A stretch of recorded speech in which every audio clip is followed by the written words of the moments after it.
Do you think anything is possible inside of Sin City, Las Vegas? I believe what God is doing is that he's bringing people together under the spirit of unity to display that anything and everything is possible through him. This is Las Vegas United. Well, hello and welcome to Las Vegas United. I'm your host, Dauda Presley, and I want to welcome all you who are watching from King 17, those of you who are watching from Roku, and also to those that are watching from YouTube. If you are watching from YouTube, make sure you do me a favor, hit that subscribe button, also to hit the bell, because some of us don't do it. Some of us don't do it, and we want to make sure that you're getting notified whenever we go live with something, with what's going on inside of your city. Speaking of your city, I am with a man today who is doing a great work that the Father has asked for him to do. And so if you could you help me welcome Pastor Joshua? What's going on, my friend? How you doing, man? I'm doing good, Dauda. Come on, It's man. good to be here, man. Thank you for having me. Absolutely, bro. I'm super excited about this too. And so here's the part. Tell our viewers who Joshua is. Yeah. Who Joshua is, who the man is, who you are, brother. Yeah, so I am from upstate New York. I'm from Rochester, New York. Bro, what? Yeah. Okay, see, now I'm learning some stuff. New Yorkers don't consider us New Yorkers, though, which I get upset about often. Because they're like, oh, you're Canadian, technically. Oh, but bro. I'm like, come on now. What borough? You got to be Brooklyn. So that's one thing, all right? I said it about people from Michigan. I'm like, you guys are from Canada, so no offense to the viewers. Up north. Yeah, no. So that's besides the point. So I'm from Rochester, New York. Long story short, ran away from the Lord when I was 16 after my parents' divorce. Got caught up, was angry with God, got into drugs and partying, and was a drug addict for 10 years. At the end of my addiction was doing heroin, and in a really bad way, had an attempted suicide, and it was in the midst of my brokenness, or what we call rock bottom, that Jesus came in the midst, and thank God he had his hand on me. I should be dead. It wasn't successful. So I saw that as it's hindsight 2020 I'm talking about it, but at the time, God had led me to Teen Challenge, because at that point I was at such a low point, and I didn't see anything out of it. That someone told my mom. My mom was searching everywhere. We couldn't get into rehabs. Right. Beds are full, thousands of dollars here. Yeah. And then someone told my mom about Teen Challenge. I went to Teen Challenge in 2012 and spent 14 months there and heard the gospel and just wept. I was like a prodigal son, man. Like, come on, bro. My father coming back to me. It's like he ran out to me as if I had never sinned, and reminded me my son paid the price for you, and experienced that love, and like really submitted to God at that point. Yeah. So then the rest was history. I realized I had the call to be a pastor on my life, and I was a high school dropout as well. So it was hope and a prayer, and trusting the Lord with every step, and got accepted into a Christian college outside Philly. And then that's where I met my wife, Rachel. Come on, man. She's 8 years younger than me. That's the grace of God. When I'm in my wheelchair, she'll be pushing me. I have this beautiful young wife pushing me along. I'm gonna be living in my glory, man. All right. Come on, man. You like, I have the best in-home nurse ever. So we met in college, and then I worked for a college for some time in the graduate assistant program, and we pursued my master's. And God laid Las Vegas on our heart 2 years before we even moved out here. Someone brought it to mind. I was praying about church planning, and me and God spoke to me and my wife at the same time. But long story short, we have two young kids. We have my daughter Gianna. She was 3 months old when we moved out to Vegas. This was back in 2019, and my son Colin's 3. So we moved out here to start plant a church out here. Right. I've been pastoring for 5 years, but God's also led me into the ministry. I'll share a little bit later about Christ. No, absolutely, bro. And so here's the part, right? It's one of those deals where, sometimes you have more in common with a person than you realize, right? And it's interesting because like you sitting here like, hey man, I was like the prodigal son, and it's interesting because like for me, I grew up in a single parent home as well, right? And it's one thing for us, especially for those that do grow up in a single parent home, right? It does feel like the prodigal son, right? Where we do venture off, we do whatever it is we want to do, but it's the Father of that story. It's the Father that lives in heaven. It's the Father that comes down and lets us know that, yes, you did run off. Yes, you did you did go away from what it is I wanted you to do.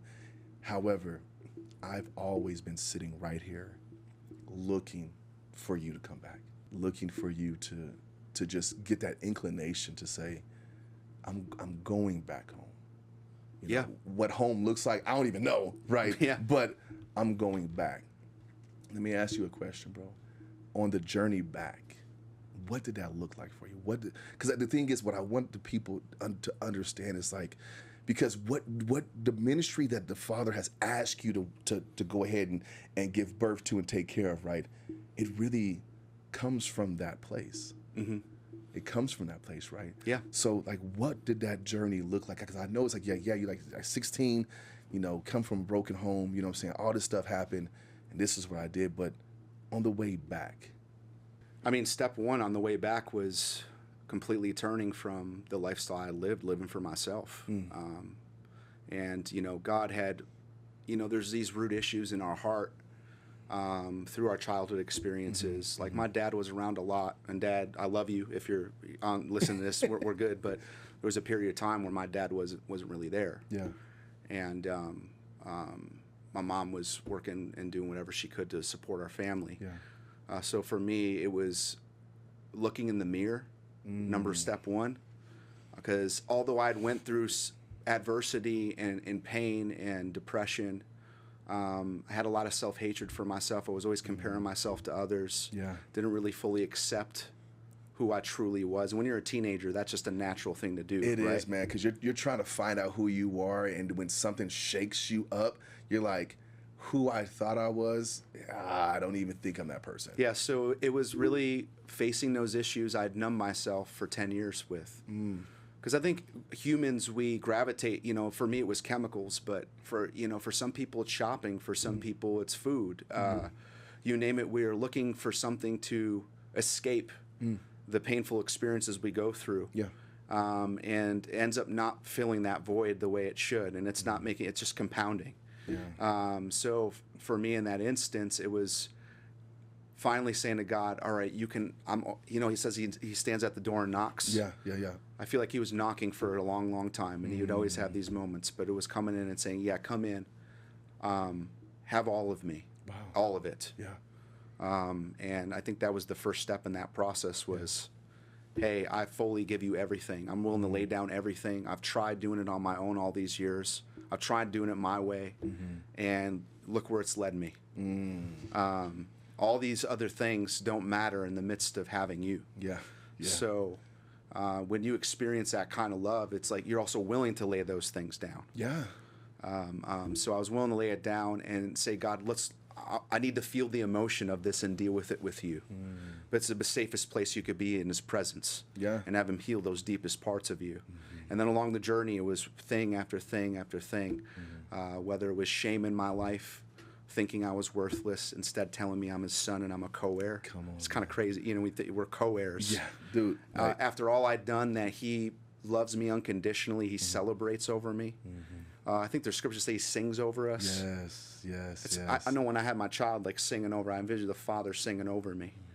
After all I'd done, running still from singing praises over you. Still singing. Come on, man. Maybe the song is calling out to me as I'm in the darkness. Come to me, you who are weary and heavy laden, and I'll give you rest.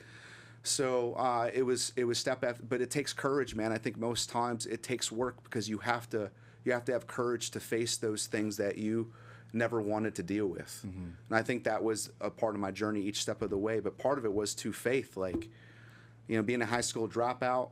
And my mom reminded me, and I forgot, see, the enemy steals things along the way during those seasons. Yes.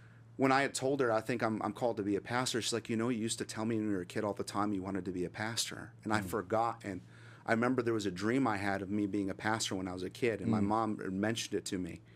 So that was robbed from me, and it was full circles. Like, that's right. That's when I'm purposed in this world. Through that experience, the revelation and the restoration of who God truly created me to be. Shutting off the old self, thing by thing. And then accepting that this was my call. Because sometimes, like, Moses, right? So, and a lot of times, because I understood the weight of what it meant to be a pastor. and I wanted to avoid it, like, because I understood what that meant. Oh, dude, I totally understand you. My thing was, I already did that, try to do my own thing for all these years. Mm-hmm. So you know what's best. I'm going to trust you, even though I don't feel like I'm qualified. Mm-hmm. I don't feel like I'm equipped for this. I just came out of drug addiction, and Lord, you asked me to go to Bible college. Okay. Like I go from drugs to divinity. I'm confused right now. Like, what in the world? But that's what he does. You look at Paul's life and Peter's life, and all of us, for that matter, we all have a story. Yeah. But that was my call, and took steps of faith along the way, and going into college, getting accepted, and then just giving God my all. Like being 10 years out of school, I was 27 at the time, so it was it was difficult to walk through, but the yoke was easy. Come on, bro. And along the way, I got to see God move time and time and time again and confirm. So I hope I answered that question, because there's so much more to it, but I'm trying to like keep it. I feel you. I understand you. But I love what you said something, and literally, bro, when you said it, I had a memory pop into my head, dead serious. Like, you're like, the enemy will steal something, right? And you're like, yeah, I remember your mother's like, you said this when you were younger, right? Bro, when you said that, I had a memory of being in the backyard with my cousins, and we had just came back from church, bro. I'm dead serious. And we're in the backyard, and I just started like preaching like the pastor was. And they're sitting there shouting and stuff. And and I'm sitting here and I forgot. But sometimes it's moments like this that brings back to memory, right? My prayer is like right now, just from you saying that somebody will remember a time when they had something, and like the enemy's like, yeah, no, you're never gonna remember. And just from a conversation like this, it's like, no, the Lord's like, no, it's time to remember. Because to remember is to respond. Once you remember something, you respond to that. And I believe that my prayer is that somebody gets that. Like somebody right now, you respond to the memory that the enemy tried to steal, bro. I love, bro. I want to shout from the rooftop right now. Amen, bro. Bro, I'm gonna have to pull like my friend of mine, Aaron Pino. He'd be like, glory, glory. I'm gonna have glory. Start praise dances on Come on, man. But no, I love that. And so you think, so here you are now. Reformed, transformed, moving for God, right? And you're like, hey, now we're called 2 years before to come to Vegas. What did that look like for you guys? Yeah, and it's hard because when you're in a season, you're called to a place. So I was a residence life director of my Christian college, and there was a GA program. So I was going for organizational leadership. So I was a part of a church plan at the time, working full time, and I was over like 20 of the spiritual leaders of their floor, which was the most amazing experience to pour into young adults. And again, just a restorative process for me, because I was following the Lord for 6 years at this point. There's no way I should have been in that position. I thought there's so many other more qualified people, but God kept confirming my call along the way. David was young, like he was the last guy who came up. Samuel was like, "Is there one more?" And then so it's just. And not, me and David have different calls. I'm not saying I'm David by any means. I'm just saying, like, God had those experiences that would confirm it, because I wouldn't seek it. They came to me. So that was offered to me. Right. And praise God, I was able to get my master's for free. It was a part of it. You work for the college, man. Woo. I'm broke. I'm barely making it. Just trying to. Where was that? I missed that, man. I missed that time. Come on, man. But I said yes. I said yes along the way, and you don't know where God's leading you. And I didn't have the idea of getting my master's degree by any means. I was just like, okay, I'm good. I'm going to start planting churches. And God kind of had a halt. He's like, there's more work to be done here. I'm still not done. So, because at that point I knew I was called to Vegas. So this opportunity come up, and I saw, hey, this came up, then this is from the Lord. I took it on. And for me and my wife, that's where she got scripture in Isaiah for coming out here the Lord spoke to her at that time, because she's here, and she's from New Jersey. She's here, and we're moving to Las Vegas. She's never been on this side of the country, let alone an environment like Las Vegas. Right. And it gave her God a sweet opportunity to pour a passion into her for Las Vegas, because we're one, right? Yeah. as well as to be a part of the church, obviously, but that gave us a time to pray and to fast into the ministry and God to sow vision into us. It was amazing. Every step of the way, having that time was probably practicing what we were doing in Vegas, what we're going to do in Vegas there currently. Just ministering to the kids on campus. Yeah. We'd have prayers in our house every week because we wanted to do home gatherings. So eventually, what that looks like, getting an idea for that, having just people speak into it along the way and prophesy over it, and God just sow the seed into us and the vision along the way. So that 2 years was just a sweet, sweet time to pray and fast. And He confirmed it every step of the way, all the way up to the finances at the end to get out here. All of it, God provided and had a straight path for us. It was funny as you were talking. I had something had just popped into my heart, and then when you just said it just now, I was like, it just got reconfirmed. I'm just like, the provision of yes. That's it. The provision of yes. And I didn't know any of these outcomes, man. Yeah. It was just yes. Yeah. I trust you, Lord. Come on, if you can get me out of this addiction, you can do anything. I know you can do it. And He did it. Man, even when I came out of there, what Christian woman would want to be with a guy like me after what I came through? Try having that conversation with the baggage. Like, so by the way, back in the day, this is my wife in that moment, that provision, like, cried. And I'm thinking, oh, that's it. She's done. This is too much. But she said, the man I'm looking at here is not the man you're talking about. Ooh. I see Jesus in you. I'm just blown away by what Jesus has done in you. And that's, I'm like, I got to marry this woman. But that's... because she saw you. It was the Father speaking through her. Bro, she's like, that man I don't know.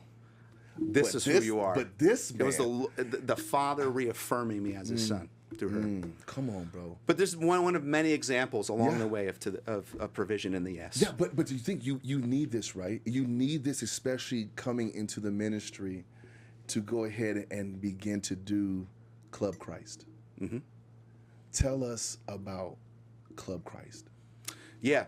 So while pastoring here, God just spurred in my heart. I wanted to reach people groups who often don't have a voice, vulnerable populations in the city. I wanted to be a pastor who was out there like Jesus in the midst. Our church is a valuable place, the house of prayer, a house of worship, but I also wanted to know my neighbors. I wanted to know the heartbeat of the city I was in. So I prayed along the way to God to lead me to some kind of like tent making, essentially. And if you're a church planner, you're going to be bivocational. I mean, in some way. I don't know if you can. It's not all the time, but right. But a tent making job tour. But I knew that would get me involved in the community in such a way that I'd be talking with people sometimes who would never walk in a church. Right. And so it was right after the pandemic in 2021. I was looking for Christian organizations to be involved in, and Club Christ it's funny, I went on Indeed of all places, and Club Christ was like one of the top 3. And the funny story about Club Christ with this is I knew of the organization because a part of my degree I had to come out here for an internship, and I worked with a church out here for 6 weeks. Well, guess what? Club Christ was one of the organizations that I was sent. They just loaned me out to everybody in the city, which I loved it. Teen Challenge, YWAM, I was everywhere. Oh, man. But I loved it because I got to see God at work in the city. I fell in love with Vegas. It was my confirmation. Right. But Club Christ, I was there for a week and I worked with them, and I saw this. I'm like, this is it. I remember this place. I forgot about Club Christ. So it wasn't even on my radar. And God brought it to mind, and I just knew it was the only job I applied for. And then and I was applying for program director at the time, back in 2021. That led to Club Christ. Oh, man. So for our viewers that they don't know what Club Christ is about, can you tell them like what is the mission, what is the vision of Club Christ? Yeah. So this led me to be the executive director. So again, God's blessing. Club Christ is an after-school learning program, and we've been in existence for 20 years. And we've served over 700 families, over 2,000 kids. In our after-school learning program, we have 3 centers right now currently, and we're serving about 120 first through second graders in underserved areas of Las Vegas. And what's unique about our program is what I love about it, we're literally ingrained in the community, so we'll partner with an apartment complex owner. Right. And what we'll do is will use the community center that they have, or at another place, 2-bedroom apartment, we convert it into a classroom, and they give it to us to use. No kidding. So they see the value of it in their community. So we've had our 3 centers, the one center in Landsman Gardens in Henderson. We've been there 16 years. Farrell Street LV Center, we've been there 12 years. Summerhill Center, 6 years. And what we really want to focus on is three major areas. Is we're doing homework help and reading help with elementary students in Las Vegas. 2 out of 3 third graders aren't proficient in reading. And if they're not proficient in reading, then they're 4 times more likely to drop out of high school. And we're just attacking poverty at the root level to give these kids opportunities to excel in their education, which eventually leads to getting better jobs and getting jobs in the workforce that are going to break those cycles, essentially. So the redemptive work of Jesus in the midst of it through education. And then our teen program, when they go up to the teen program, we do workforce development and leadership development. And the whole idea is we want to equip the kids, we want to empower them to transform their community for Christ. Ooh. So the teens end up you talk about teamwork and financial literacy. I mean, earlier we were talking about budget and all that, right, man? Yeah. They're getting stuff I wish I had. Oh, man, come on now. So, you talk about like teamwork, financial literacy, emotional intelligence with the teens, how to cope with their emotions. And a lot in those neighborhoods, these kids have experienced so much trauma and they've been through a lot and they have no idea how to healthily cope. They're angry. So it leads to violence. So it's like we're showing them alternative ways to cope with that healthily, that you don't have to punch someone in the face if you're angry with them in that moment.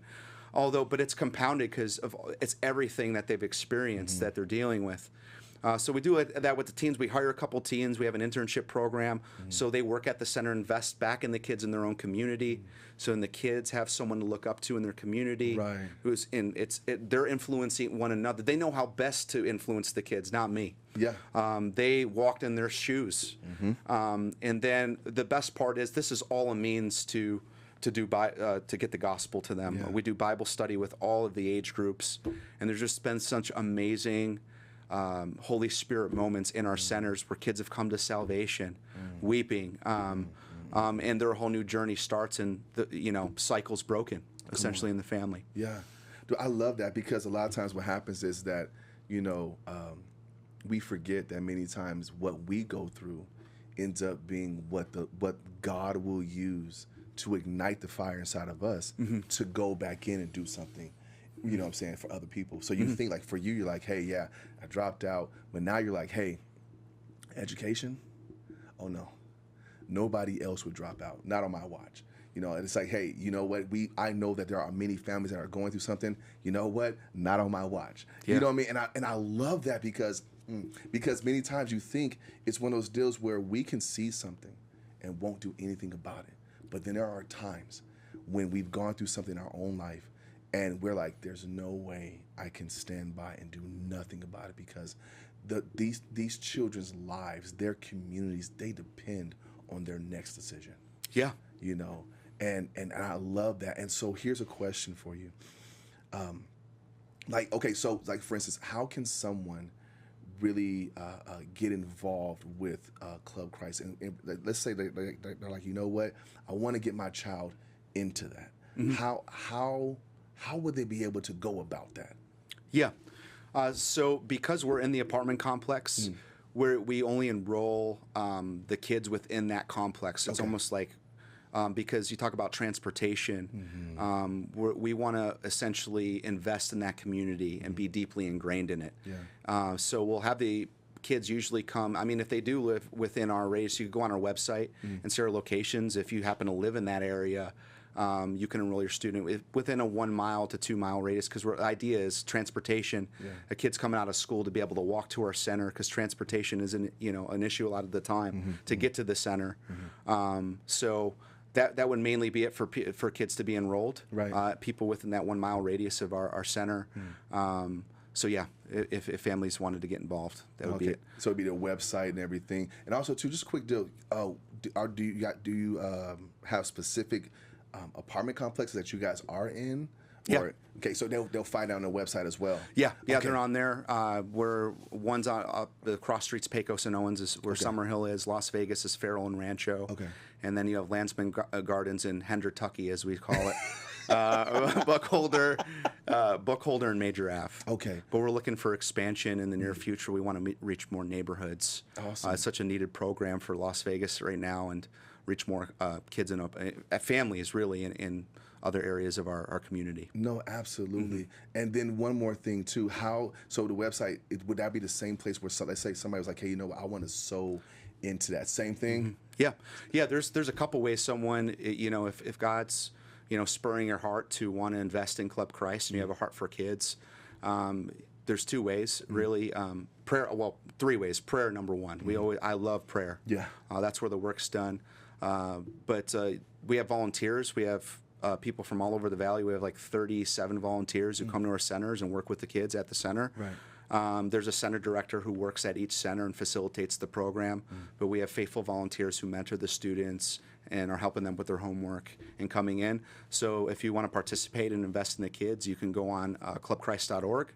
And there's a volunteer button upper right-hand corner. You fill out an application. Right. We get it, and then we get you plugged in. Right. The other way, if someone wants to sow seed, really that's huge for us because we want to be able to continue this program. And like I said, we want to expand and get this program everywhere, get the gospel to every corner of Las Vegas through our program. There's a donate button in the upper right-hand corner on clubchrist.org, and set up a monthly donation or one-time gift right there. Oh, man, dude, I love it, man. Bro, thank you so much for coming up on here and just letting us know what's going on, man. And we're going to keep what you guys are doing in prayer, Joshua, man. It's a beautiful, beautiful, beautiful thing. So, man, thank you once again. And hey, we want to thank you guys for tuning in to Las Vegas United as well. Also, too, here's the part. You want to sow into Club Christ? Make sure that you go to their website. Joshua has already told us exactly what they're doing, why they're doing. You heard his story. And hearing his story should ignite somebody right now. And our prayer is that you are reminded by remembrance of the provision of a yes. And here's the part. If the provision of the yes has touched your heart, make sure you sow into Club Christ, because the children of the future inside of Las Vegas need help. So if you're a teacher, I would say, hey, make sure you give with them just the same. Other than that, God bless you all, and we will catch you guys on the next episode at Las Vegas United.